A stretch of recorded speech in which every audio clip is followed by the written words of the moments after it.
Hey everybody, Brandon Wagner here again. This is episode number 3 of our 20-year anniversary interviews with our clients. And this is one of my favorite clients. This is Marty Blitz, who is the chef and owner of Mise En Place restaurant here in Tampa, Florida. So, hi Marty. Hey Brandon, how are you? Good? Good, great. Good. Thanks for doing this. My pleasure, yeah. You know, it's funny, I really want to show Tampa who our clients are, and a very interesting group of people and everything. I really want to celebrate who we take care of. So I've always loved doing your hair. How long have you been taking care of your hair for now? God, what, 15 years maybe? It's got to be. It's got to be at least around, 15 years. And we've got some pretty big changes and stuff like that, right? Yeah, it's all fresh right now. So Yeah. this just Nice woke and up. fresh, It's right? just right out the house, you know. That's great. Yeah, so. that's good. It's kind of funny because I know that you are very, very meticulous with your hair. Like, you like to keep it nice and tight and everything. I do, yeah. Yeah, totally. So keep I it do, groomed. yeah. Thanks, yeah. Have you ever talked to you about your beard or anything? Yeah. I get a lot of comments. I think there's yeah. a lot of envy that goes on with your beard. I think so, yeah. Totally. Yeah. Yeah. So let's talk about Mise En Place a little Okay, bit. great. So when did Mise En Place first open up? So we're celebrating 33 years this year. Cool. So early 80s, I guess, you know. Wow. So yeah, it's a long That's time. awesome. Yeah. That's cool. Have you, now of course, you are, like, to me, the #1 restaurant in town when it comes to high-end concept and everything. What have you seen in the changes? I mean, you've been in Tampa for a long time, so what have you seen change-wise in the restaurants and everything around you, and how Mise En Place has changed also? So when we started, we were more like a bistro kind of cafe, you know, on Platt Street, and then you know, we moved here probably 26 years ago, and so when we got in this location, we kind of evolved to try to evolve to more of a fine dining atmosphere. So it probably wasn't that way in the beginning, but through the years, we I think consider ourselves fine dining. So. And through the years, we've seen like more like you kind of. My partner Marianne refers to like Tampa as like Manhattan and Seminole Heights as like Brooklyn, because Okay, you have yeah. more like the neighborhood kind of hip, kind of cool. I mean, not saying we're not hip or cool, but we're a little more refined as far as the whole experience. But you know, like Rooster and the Till is a great restaurant, and Farrell worked for us for about 8 years, and then he moved on to do great things. And so his restaurant has that kind of more kind of neighborhood, kind of dining experience, which is great. And there's a lot, I would say, more of that in the Seminole Heights area, and less in South Tampa. But you know, like your fine dining establishment, you know, white tablecloth, you know, darker. You know, things like that, you know, so. Yeah, well, I know I love coming here because it's completely an experience. It's so funny, there's a difference. We were talking about this the other day where I'm like, I go to Panera like every day because that's my food. Right. But this is my experience. you Sure, know? sure. But you need sustenance, you know, like a Panera, you know, or like you get your breakfast sandwich at Starbucks or whatever. Yeah. But you know, and you do that routine. But as like you said, like not, we don't want to just be only an experience of once in a while occasion fine dining. We want to be kind of like you know, more like once a month or once every couple of weeks. You know, we have customers that come probably 5 times a week. Now, I know, not that everyone's like that, amazes me. but Yeah. oh, they were, yeah, they're, Yeah, I think yeah, they were the night you were next to there, us the other night. and they're awesome. And but you know, obviously you can't have all your customers like that. But you know, we want to be thought of as less as, but we want to be a fine, you know, an experience place, but on occasion. But at the same time, we want to be kind of like, you know, you want dinner, come in and just have dinner, a glass of wine, you know. Yeah, I know. Whenever I come in here, all I do is pig out. Sorry, Because just you don't come in a lot, the but food you is know. like, it's just so funny. It's like I really always want to get like the appetizer, the first, the second, everything. Sure, just yeah. Like, and it's crazy, but the food is the food is so amazing here because, like, I know how passionate you are about your recipes. I know when I talk to you, when I'm behind the chair Right. with you, it's amazing. Everything from the cooking methods to, especially the charcuterie and everything, how you like built that machine Right, and right. stuff. Oh, yeah. And just like, I love your passion for your industry. I think Oh, I love it's it. just so awesome. Yeah, I still love it after you know almost 40 years of cooking. You know, I still love it and still try to learn and learn from my guys, my cooks. You know, from their experiences, let them kind of create as well, and just work together. But I still super passionate, if not more now than ever. You know, Cool. So, which Well, is you've great. seen so much, right? So now Seen you a can lot, really yeah. fine tune and alter recipes a lot, I'd say. Oh yeah, and the cooking has changed so much in the last 40 years. You know, it's more, I don't want to say molecular, but it's more. I mean, it's more intricate. It's less than a piece of seared protein with a little sauce. And like the old school days would be like, I'll give you an example: a grilled chicken on a bed of mixed greens with the raspberry vinaigrette would be a very cutting edge dish 30 No years way. ago. Yeah, I Yeah. guess so. Very California cuisine, you know. And now, the dishes have like, fluid gels, or they have certain, deconstructed, which is kind of a fad that's kind of passed a little bit. But still, I mean, everything is a million components on a plate, I just saw an article on this chef, Jeremiah Towers, who was a famous chef from San Francisco. He started at Chez Panisse in Berkeley and then opened a restaurant called Stars. There was a movie on him recently. And he was saying how he doesn't like the trends that it's dots, the artistic, like sauce art or things like that. He just, sauce art. It's very, you see plating is very so it can be very intricate, a smear, a swoosh, a couple dots, and he says he just likes it very simple, So it's kind of interesting, So do you see, okay, of course there's many different types of restaurants, everything from like say fast casual to sit down to fine dining like you are. Where do you see that, do you see anything creeping in either direction? Like do you find fine dining going more casual, or do you find casual going more intricate? That's a good question. The truth, fine dining seems like, at least in this market, part of me feels it's kind of going away. There was an article probably a few years ago about restaurants that were changing their concepts from they were more fine dining to more casual, because a majority of people want more casual. Like there are a lot of restaurants that are quick service or fast casual, and they're doing great, incredible.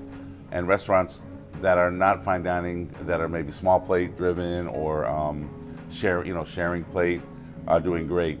We do good. I would not say great because of our concept. So like you said, it's kind of a special occasion, thought of. So, but I feel there's a market for it. You can't let it be extinct. You know what I'm saying? Oh. Like we can't change our concept because it's not maybe like doing as good as it could if we were more casual. If, let's say we were casual doing burgers and steak frites every night, just things that were more casual, more approachable dishes.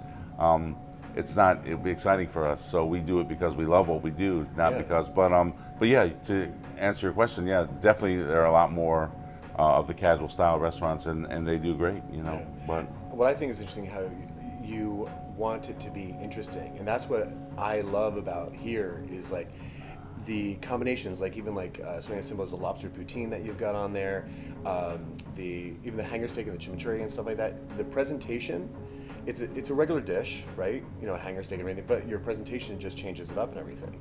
Right. We kind of we utilize like the similar proteins, but we change the preparation. So, but like you said, it's important to my cooks for them to want to work here, to give them creativity, to let them come up with plate presentations. So it's fun, and I feel it makes it more of a unique experience instead of like just a little drizzle of the sauce and a salad and your starch and your veg put on a plate very simply, which is nothing wrong with it. But I think this industry has evolved where to keep your staff interested, you got to be creative. Interesting. Okay. Yeah, so let's talk about the staff a little bit. How many people are actually in the kitchen here? So at night we run with I think 5 cooks. So we have saute, grill, night chef, garde-manger, which is like appetizers, and then we have kind of a salad, dessert, pizza person, and then an expo, which is usually me, and then a food runner. So about 6 people, 6, 7 with all that, And I know that the team is like evolves a lot, right? Because you have,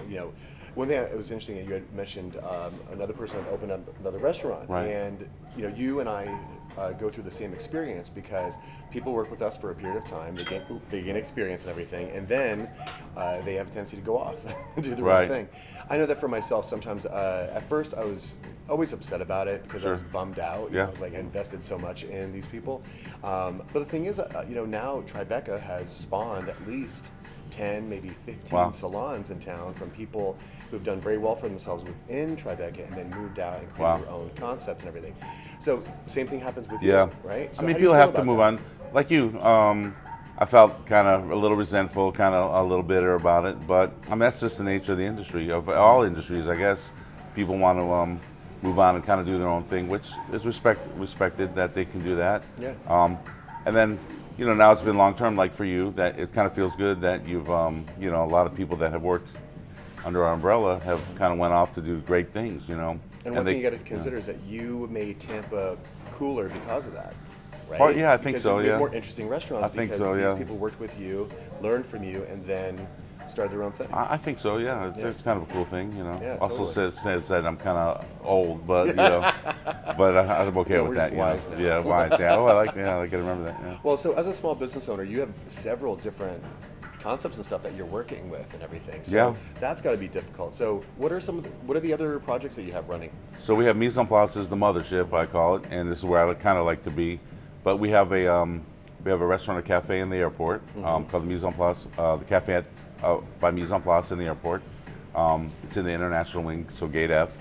We have a restaurant in the Amelie, kind of more of concessions, but you know, kind of fun with nicer wines, cocktails, and gelato as well. We have a restaurant in Sparkman Wharf, which is in Channelside that. area, called Matados, which is kind of a tapas, Latin-themed style shipping The container. potatoes are amazing. All the there. potatoes bravas that we do, and we great. do it with fingerling potatoes. Yeah. Just change it up a little bit. We do off-premise catering, and we're getting ready to open a restaurant on Pastor Grove Beach in That's St. awesome. Pete. It will have a restaurant, excuse me, on the bottom floor, boutique hotel rooms, about 6 that can be converted into 12, and then a rooftop bar. And it should be opening hopefully within a couple weeks, That's 2-3 very weeks. cool. So And we're it's excited. on the beach, Off the beach, kind of near the hurricane. but so. you can like the rooftop has a view. Oh yeah, the view of the beach is just incredible. that's Like it's awesome. insane, and the build out is amazing. So Yeah, very it's cool. going to be a really unique space in Good, Pastor I'm Grove, excited so for that. we're excited about that. Yeah, so we have a lot going on. So Yeah, totally. So how do you manage, all of this that you're working on and your personal life and everything like that? How do you, what are some tips that you have that, you keep everything kind of like going?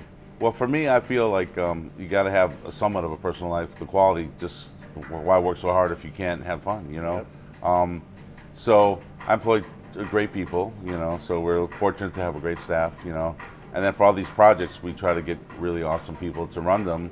So I start them, and then I kind of maintain them. So my goal is not to really be at any of the other projects all the time, just to start and then do pop-ins and communicate and make sure they're running well. So therefore allows me to have a little free time.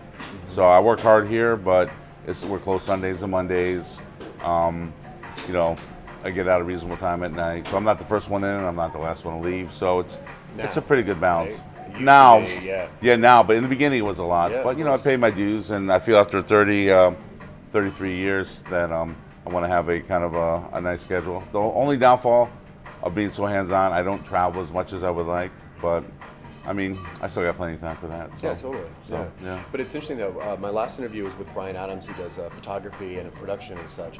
And it's interesting because we were talking about the idea that once we do get away from some of the day-to-day stuff, we can actually be more creative and kind of like lead in a different way instead of like having it be like in the kitchen every single moment. You can actually think about what you may be doing for the next step in the business and everything. Absolutely. Like, for example, we were slow yesterday, so I went to Starbucks and, brought my laptop and just a couple books and just did some R&D, man. And I did that for about 2 hours and got some great new ideas, which it's hard to do when you're hands-on. So Yeah.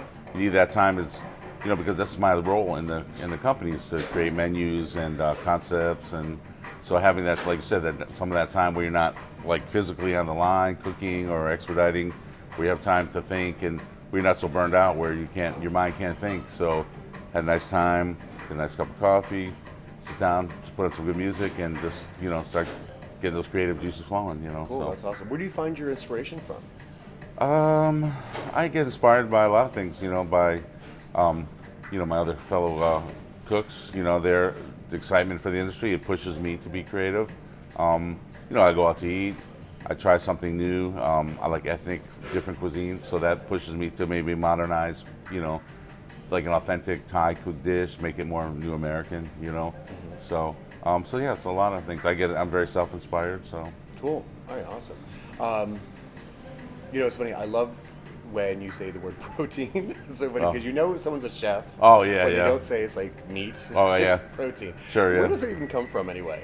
What's that? What do you mean? Why does it say it's never? You never say meat. It's a protein. I don't know. That's a good question. I really don't have an answer. Is that like just like a chef standard? Yeah, Like probably the chef. language? Yeah, It's lifestyle. like when I talk in my hairdresser terms, probably. Oh, sure. Yeah. Well, I think trying to eat healthy. I always think of a good diet is a protein, or like so you think of diet or industry, because you utilize so many different proteins, and a protein could be a fish, or chicken, or steak, or different type of steak, or pork, or so. Well, that's what's funny about it, because it's just protein is like a word that covers so many. Right, things. of course, yeah. Yeah, it's funny. All right, so I want to thank you so much for doing the interview. My pleasure. Yeah, it was painless, fun. Yeah, right? of course. Yeah, it was great. Easy, yeah, right? perfect. So please check out Mise En Place, wonderful restaurant and everything, and or one of the many projects that Marty's working on right now too. So thank you, Tampa, and we'll be back next week with another interview. Thank you.